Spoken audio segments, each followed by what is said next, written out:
head to the street. Slide in the bed like a wet flow. Already fried from the get-go. Alligators look like echo. Everything I do, they echo. Big fast, my bank on big man. My drip too wet, that spit can.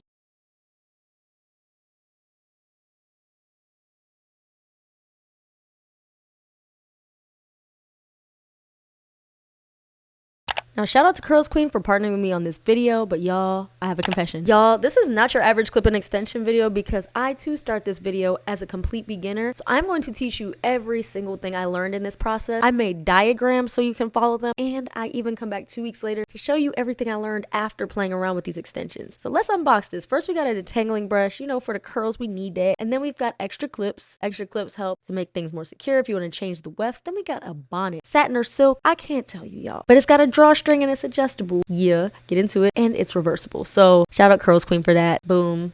Beautiful bonnet. Now let's unbox what we really want to see, the curls. Okay, I have type 4A hair with some 4B mixed in. I know y'all used to think I was 3C. I thought so too, child. That was heat damage. I'm not gonna lie to y'all, I was extremely nervous unboxing these because I was hoping that I got a good match. You know, we have leave out with these things, and then when I saw it, I was like, all right, it's giving my hair after I pulled it out of a bonnet. Ooh, ooh. And then I saw the first curl, y'all, and I was all right. I saw the end especially, and I said, this might just be a match. And it was such a beautiful texture. Look at that. I'm pulling different pieces because I know if y'all are like me, we love a good texture shot just so I can get into the details. This set of extensions comes with 10 pieces. I got the traditional weft and clips. It comes with 4 clips of 2 and 2 clips of 3, 2 clips of 4, and 2 clips of 5. But you'll see more about this in the diagram that I made.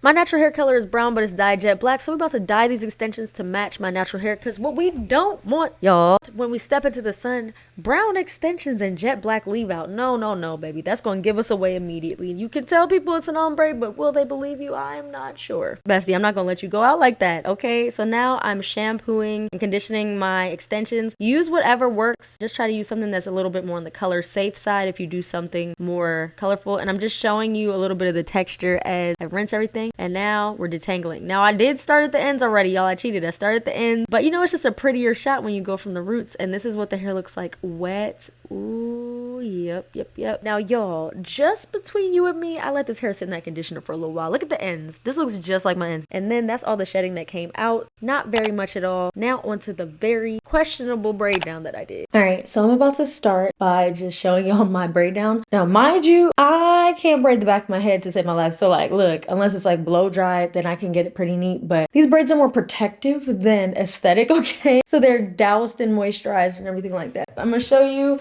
at my own discretion. They are far from perfect, okay? And in order to secure them, I crocheted them into each other so I didn't have to sew or do anything like that. All right, every time that I wanted to do clip-ins, one of the things that was immediately gonna stop me was trying to figure out what order to put the clips in my head because they don't always label them. I took the liberty of animating a diagram. For anybody else whose first time it is doing clip-ins, I figured, I was like, we're all learning this together, so dug through the internet and here it is. All right, for my visual people out there, I am also a visual learner. Also, if you're new to my channel, we be drawing on this channel, so definitely subscribe and like, because where they do that at? You know what I'm saying? So I ended up going from the lowest to the highest clip, and this is after experimenting with different patterns. At first, I did one with a 3 at the bottom and 3 at the top, but I found that the 5 at the top really just eats different, okay? And then on the sides, I do 2 clips of each. Now, you can, if you have a smaller head, you can wrap them 5s all the way around, child, but I had a little big, so. I'm going to take a 3 clip in the back to do the starting part of it. So I'm going to do 3 and then I'm going to follow the order of the diagram, which you'll see on screen. Following the diagram I showed earlier, I'm going to start with my 3 clip weft at the base of my head. Now, since these extensions are curly, I didn't put them all the way at the base, but you can go a little lower if you want. They're going to cover everything at the end. And then I go with my 4 after I've done both 3s, and I just keep going in with another 4, and that's how it looks. All right, now that I've done 3, 4, 4, I'm gonna take a 5 weft, and this is where it's getting real. And let me actually see how far around this one goes. Now for curly hair, what I learned is actually spacing out the extensions towards the nape of the neck and putting them closer together towards the top. Now we're going to take our next 5. That is one thing that I did here that I would change, and I did change when I come back in 2 weeks, which y'all will see, is actually change the spacing of the extension. All right, now y'all, it's starting to get nice and full. We have 4 of the 2s. 2s, I'm going to layer through the sides and everything. Look how full the hair is already, and I still have all these 2s to layer throughout the front. Now let's take down my real hair. So now I'm going to take down my real hair. Hopefully it's not too splashy. Okay, so this is my real hair texture. And I already put some curl enhancing smoothie in it. I need to actually go part it. Hold on. This is me clipping in the 2s, and you might have to play around with placement until you get what you like. Oh my gosh, y'all, look at that blend. I'm going to part it one more time. You want to leave enough at the root to cover it. I do want a layers kind of feel with my natural hair.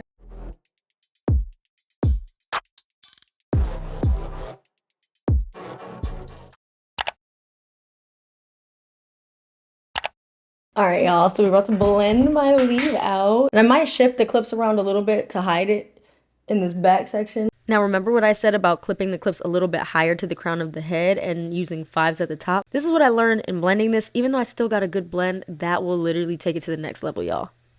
It needs a little shaping to the well, not the salon, to the house. All right, so now as y'all see, we can still see the leave out kind of line of demarcations and stuff. But that is because all of this hair is the exact same length. But especially up at the top, it makes me sad because it's such beautiful hair length. But I'm going to try to make them as subtle as I can. Less is always more. So I'm doing the layers extremely sharp and do some face framing layers as well.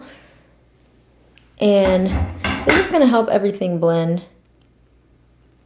So as you can see, I'm going at a very downward angle instead of like making the layers extremely blunt. Hair closest to my real hair is stopping quite short, but then everything else, I'm doing long layers, and then I'll do more drastic ones as time goes on. So I tried not to overdo it with layers, y'all. I cut really long, dense layers because I knew that eventually I was going to play around with the clip placement, and did. And once I played around with the clip placement, I wanted to have something to work with. So I cut some good layers, but you'll see in my final result when I come back, because once I mastered the placement of the clips, that's when I really started getting into the shape.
All right, y'all, so this is the hair with layers cut in, and the layers aren't perfect. I'm gonna keep, you know what I mean, how you always find that one section you forgot or whatever, and all my leave out here, and I haven't blended anything yet.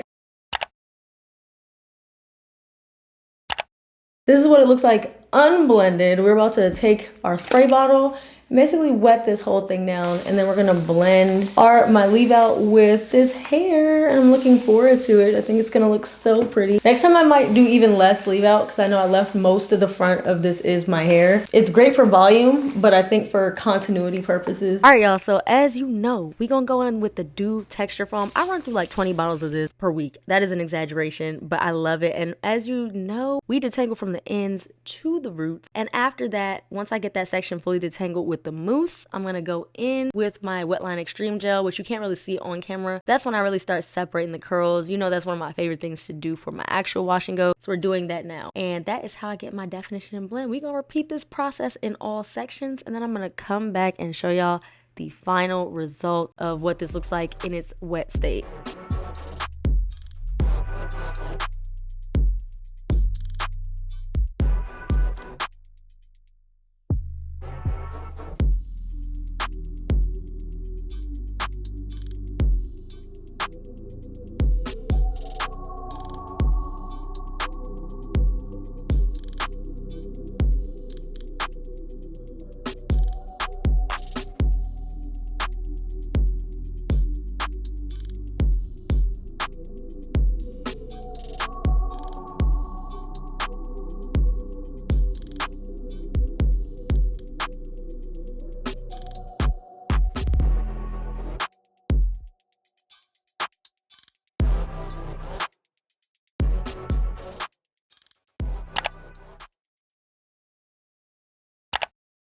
I have had this hair in for a few weeks now. It still looks great. This is what it looks like shortly after styling it. I think I put mousse in it about 2 days ago. I will do a rundown. Oh, this little ponytail is my leave out. So I'm gonna show y'all my favorite way I've learned to style the leave out for this, that I'm gonna insert some pictures in here. Yeah, this is what the hair texture looks like. It is a beautiful curl pattern. And as you can see, I definitely cut some more layers in, which you saw on camera, but with the hair, you kind of gotta keep experimenting until you find the right formula for your layers. Now, this is what my hair looks like with no product in it. It is a true 4A. One of my issues with filming is sometimes I will do my first impression of something and then I'll find a better way to do it later. So I'm not gonna leave y'all hanging in this video. I'm gonna show you what I learned that actually works for me. The way you first saw it, I'm gonna insert some pictures there as well, what it looked like when it dried in that wash and go state. But I learned that this pattern, when I looked at it, I'm like, oh my gosh, this looks exactly like my hair when I do a twist out. I don't have the top 4 pieces clipped in just so y'all can see what I'm doing. Like, even though this blends well, the twist just blends so much better. Okay, let me grab my scrunchie. That could be a style in and of itself. I'm gonna use my Yall curl smoothie, just a little dot of it. You can use a little water. I've noticed that my twist outs come out better when I actually use less water and make sure my hair's a little on the drier side. Even my wash and goes kind of come out better this way. I kind of use mousse as my water in a way. I ran out of the dupe mousse, so I'm using Yall pomegranate honey mousse. These two go together real bad. Whenever I use this brush, people always ask me about it. It's called a shampoo brush. I will link it for you guys. They're super inexpensive, and I feel like I always come back to them. A flat twist this down just a little bit. This was my favorite method. I wore my hair like this to Coachella and it came out beautiful. And then when you get to the end, just finger curl, let that stay there. And I think it's just because the twists come out a little bit more uniform than my wash and go. And though this hair is like more of an S shape, I don't know, y'all will see.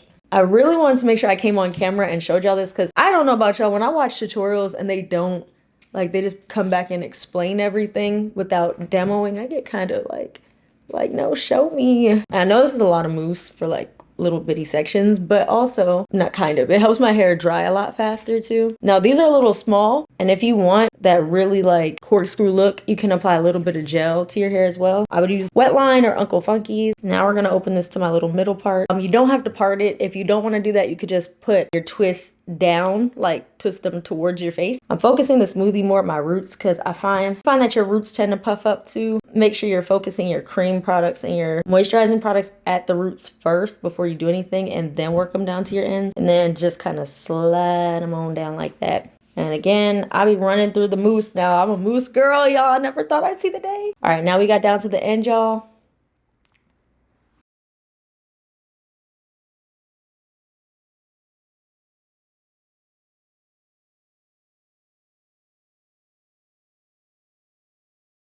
I used to wonder if you could sleep with clip-ins in or not, and the short answer is yes. I have slept with my clip-ins in. You could take them out every night if you want to. It does not take very long to take them out, I'm gonna be honest. It really doesn't take very long. One thing I will say is if there is any point in your hair where you feel even the slightest bit of tension, what I just do when I'm lazy is I unclip the clip in that section. In the morning, you can feel when something's unclipped. So I just go back through and like just feel my scalp and then reclip whatever was unclipped in the evening. That is purely up to preference. There are some people that like to take their clip-ins out every single night. I wouldn't keep them in for like extra long though. Residues from your scalp and things like that might get kind of caught up in the weft, which won't be a problem if you're washing them regularly. Also, how often to wash them. I wash them when I wash my own hair. Washing them, as you kind of saw, literally took me probably 10 minutes. And you just want to treat them well, because if you maintain your extensions and stuff well, y'all, they can last you for years. And that's another thing about the price point.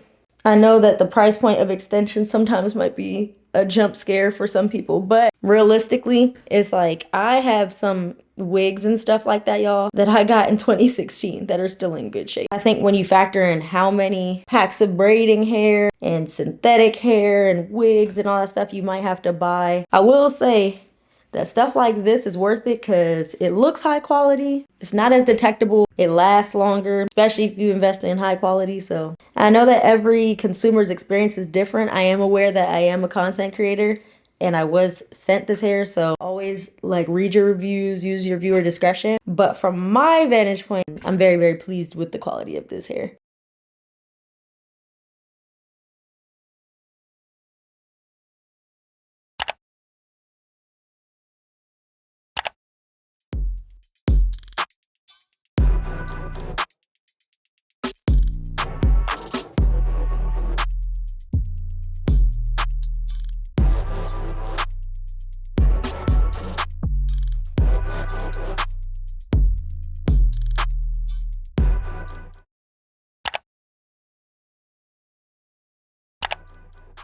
Alright y'all, so this is the final result. Make sure to check out Curlsqueen, and I put all the links and information in the description box below. What do y'all think? I'm also going to include some bonus pictures at the very end after this of my favorite blend method, which is actually twists or flexi rods, believe it or not. And I will put up a YouTube short showing how I styled it in another blending method. But there's so many ways to blend this, and these are so versatile, so let me know what you think.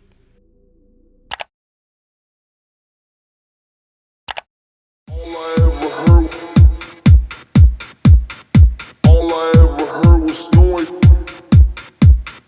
All I ever heard was noise over my Nintendo. All I ever heard was noise. All I ever heard.